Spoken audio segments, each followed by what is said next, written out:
So I finally watched Madam Web. Like its predecessor Morbius, there are some who say this is the worst superhero movie of all time, while others say it's the worst movie of all time ever, just out of any movie. And for me, just as it was with Morbius, I managed to somehow go this long without hearing any spoilers or plot details, let alone any that were bad enough to make it the worst movie ever or the worst superhero movie ever. So I went into this movie open-minded but curious as to why everyone said this movie was so bad. And lo and behold, I understood very quickly with this movie why people said that. The opening scene feels so weird. You know, it's a big exposition dump for starters, but other than that, everything just feels kind of odd. You know, the acting, I'm not a big critic of acting. I like to give actors the benefit of the doubt, but the acting feels weird in the opening scene. You know, the dialogue feels kind of weird, just the editing, the camera zooms, you know, mid-scene, don't feel like they belong in a serious scene. And it all just kind of feels like it doesn't belong in a big budget movie. And I'm gonna put a scene on screen here that looks like it's edited to me.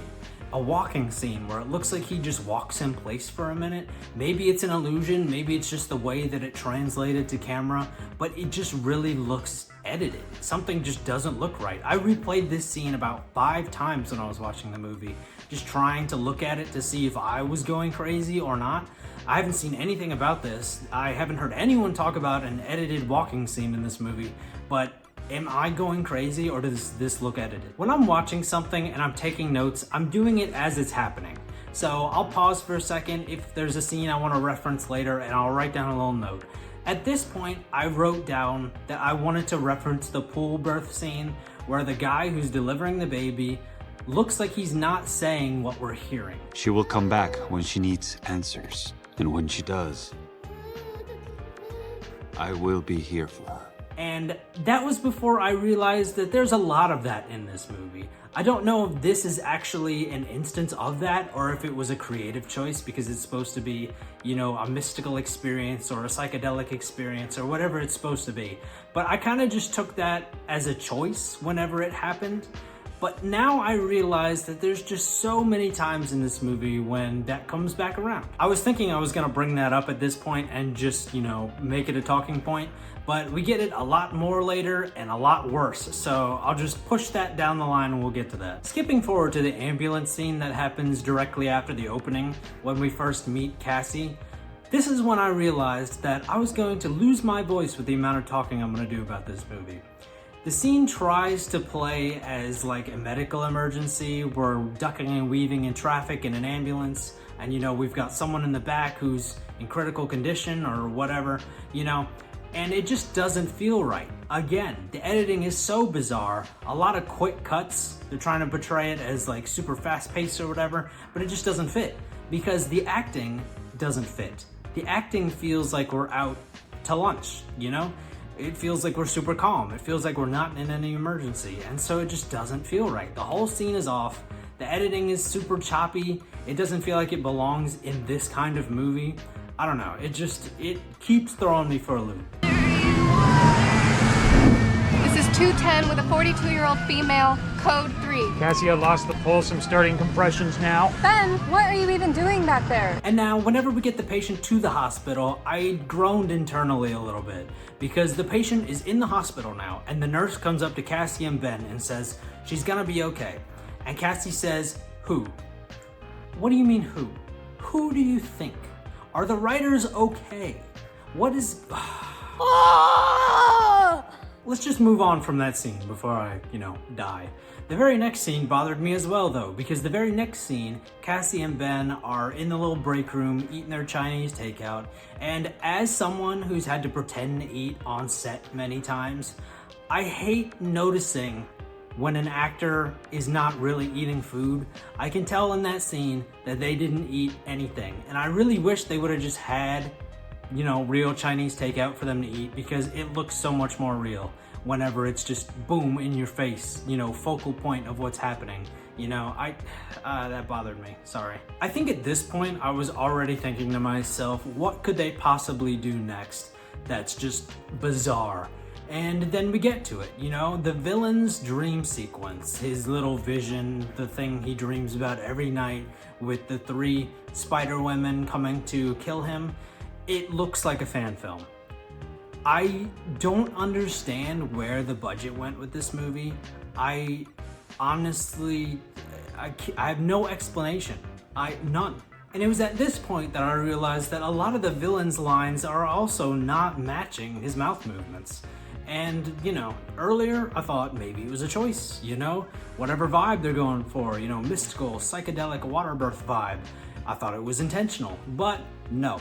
We just decided that we were gonna dub a lot of lines in this movie and, not make them match what was already there on screen. So, Shortly after that realization, we get to the point of the movie where a national security agent of some kind decides to just give up her password when she's being poisoned. The poison is already all throughout her body. There is zero chance she's going to live, and she still just gave in. Maybe it's just the petty person in me, but, if death is imminent, if I'm going to die one way or the other, I will just be petty. Because I know it's not going to make a difference if I, give the person who's killing me what they want. But, I was kind of just at a loss of what to think of this movie at this point. And, whenever we get further into the movie and we get to the next scene with the villain, after all this happens, his scenes are again dubbed. And it was at this point I started to wonder if I was going crazy. I wrote down and just pondered to myself, are all of his scenes dubbed? Am I crazy? And thankfully I wasn't. I was having a little bit of a crisis, but, it's fine. We're fine. But in the future, they have powers, and they will try to destroy me. I came from nothing, less than nothing. I will not give up everything I've built and have my life cut short. As we're catching up with Cassie after she tries and fails to save her friend from the traffic collision, she goes back to her apartment, and does that pigeon fly into the window at Mach 2 because it severely cracked that glass. And speaking of that whole situation, I don't know why Cassie was so adamant that she couldn't change the future after one failed attempt. She can see the future, and she tried to act on it once, kind of, and then that's about it. She failed, and then that was it. That was one and done. And then the pigeon thing happened, and she realized that she could again. But it's just so weird that she was so firmly believing that she couldn't do anything about anything. I kind of like the train scene in this movie whenever Cassie goes and sits on the train, and then you as the audience and the character are both seeing the future and the present, kind of going back and forth, intertwined, not really knowing which is which. I wish we had been able to utilize that more throughout the movie. There is more with the future and the present and going back and forth a little bit, but not to that degree, not throughout the movie as much. And I just wish we had utilized that better. The next chunk of this movie really just left me with more questions than actual talking points.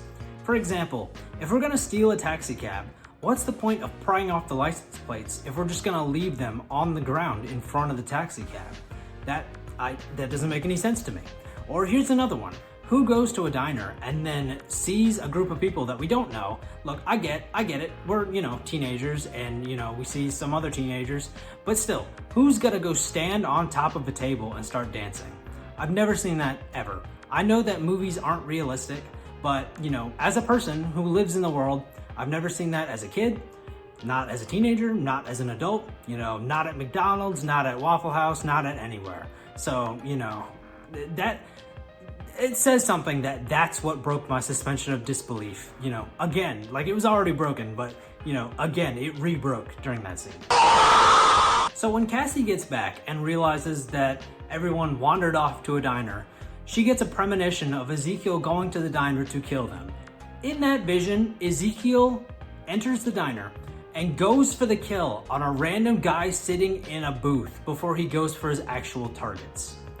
How many times do they need to slip away from you before you just aren't doing things like that? Ezekiel, you deserve to lose. You are a dumbass. In that premonition, Cassie is at the diner when Ezekiel arrives to kill them all. And in that premonition, she goes to the diner on foot. And yet, in real life, in actual reality, she drives there in the taxi cab and she still gets beat there by Ezekiel. How did that happen? How are you faster on foot than you are in a car? I don't understand that, but maybe that's just me. Plowing through the front of the diner in the taxi cab to run Ezekiel over is probably the most big brain thing that anyone did in this movie. And honestly, I really appreciated it because so many times in movies and TV shows, it would be so beneficial if we just hit the villain with a car. Unfortunately, my entertainment was short-lived because when Ezekiel exits the diner, lady in the chair talks to him and says she has information on the woman that was with your targets. And he says he's not interested. What do you mean you're not interested? She's helped them escape you twice and you're not interested? You're trying to kill these people because they're gonna kill you in the future, or that's what you believe at least, and you're not interested on the person who's, protecting them from you or keeping them from you or saving them from you? You're really not interested? Not to mention, she just ran you over with a car, very intentionally. You're not interested? Give me a break.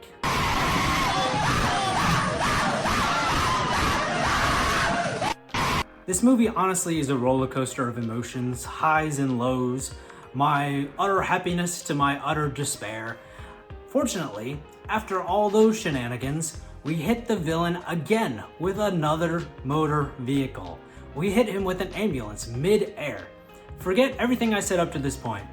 This is peak cinema. But as soon as that was over, we went right back down to earth. Or really, we kind of went further than that. We kind of just went to purgatory. That's a more apt description for what happened. Because we went to the final fight/action sequence, and I felt like I was watching a Disney Channel show. I've never seen Henry Danger or Danger Force, but that's what I imagine the fight scenes are like. That's what I imagine the action sequences are like. I don't know what happened. Where is the budget in any of the effects? In any of, the action? It just doesn't exist. Was there embezzlement in this movie? I don't understand. And with the movie having ended, I don't know if there was ever a time that I was more excited to look at an IMDb trivia page than I was for this movie. But unfortunately for me, and for everybody else, the IMDb trivia page was just as interesting as the movie. It wasn't. And unfortunately, it's fitting. It's just another disappointment in a night of disappointments. Madam Web had a budget of $80 million. $5 million more than its predecessor Morbius, and yet somehow Morbius managed to do a lot of things better. It had better editing, better effects, just about everything. I can't explain what happened with Madam Web. Something went very wrong, I just don't know what. Well, everything, but I don't know why, is a better way to put it. I wasn't even all that impressed with the acting in this movie. I think some of the acting was not that great.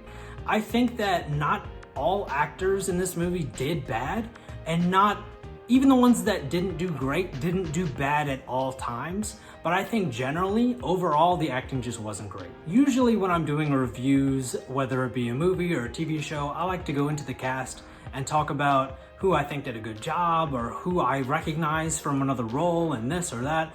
I don't even feel like going into it right now. This movie has kind of just turned me off. My brain, my body, I'm getting antsy, I just... As it turns out, I wasn't crazy with all the weird voice dubbing things I was noticing throughout this movie. From what I gather, this movie did a lot of bad ADR, or automated dialogue replacement, for those of you who don't know. And that's basically when you just get an actor to re-record dialogue or record new dialogue and superimpose it onto a scene. ADR is usually done to redo audio in the event of an audio glitch, or just having something in the background that's not supposed to be there, humming or buzzing or something like that. Redo the audio to just make it more clear, or to just redo audio entirely and change the dialogue to make a plot point more clear or something like that. And it's usually supposed to be done to match an actor's mouth movements.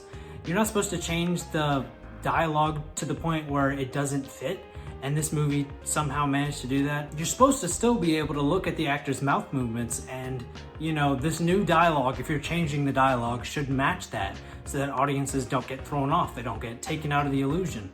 And if you can't do that all the time, then do it when the actor's head is turned. Do it when it's the back of his head, or when it's someone else on screen and the actor's off screen, It's meant to just keep the illusion if you're gonna do it at all. That's the whole point, is for ADR to fix things, not break them more. And, Sony and Madam Web just decided, screw that, we're just gonna do our own thing. And it didn't work. You broke it more. You broke the scenes. I don't know what they were before. If you changed, the dialogue, or you just needed him to re-record, either way, it doesn't match, it doesn't work. You broke this movie. As I'm standing here, I'm trying to think of something to say that Madam Web does well, and I can't think of anything. I think this movie struggles with everything. acting, editing, writing, effects. It's all just subpar. And I can't look at anything in this movie, any particular aspect of it, and say it does this very well. When everyone was saying that Morbius is the worst movie they've ever seen, they were 100% being overly dramatic. But in the case of Madam Web, it's kind of understandable. Madam Web is not the worst movie I've ever seen, but it's not ridiculous for some people to say that it's the worst movie they've ever seen. It's probably true.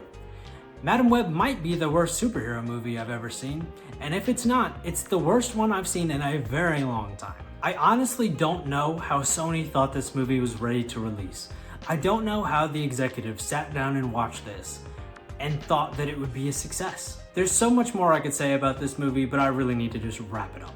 So overall, I do not think Madam Web is a good movie. It may have some redeeming qualities, sure, but they are drowned out by just poor writing and poor execution. Guys, when I started out doing reviews on YouTube, I was not ever expecting to be the guy who defends things that people hate. And yet that's exactly what I've done. I've defended The Acolyte, I've defended X-Men Dark Phoenix, The New Mutants, The Marvels, and even Morbius. And yet I can't defend Madam Web. Y'all got me. Congratulations. I can't defend it. It's a mess. That might not be all I have to say about Madam Web, but that's all I'm going to say about Madam Web. If you want to help me out here on YouTube, liking this video, commenting on this video, subscribing to the channel, checking out some of my other videos, all those things help me grow the YouTube channel, which I would greatly appreciate. I want to say, comment what you think of Madam Web, but I don't think that anyone is going to put in the comments that they like it. I think this is just gonna be, everyone's just gonna reassure me that it's not a good movie. I've never met someone who liked this movie, and I don't think it's gonna happen in these comments. But until next time, bye.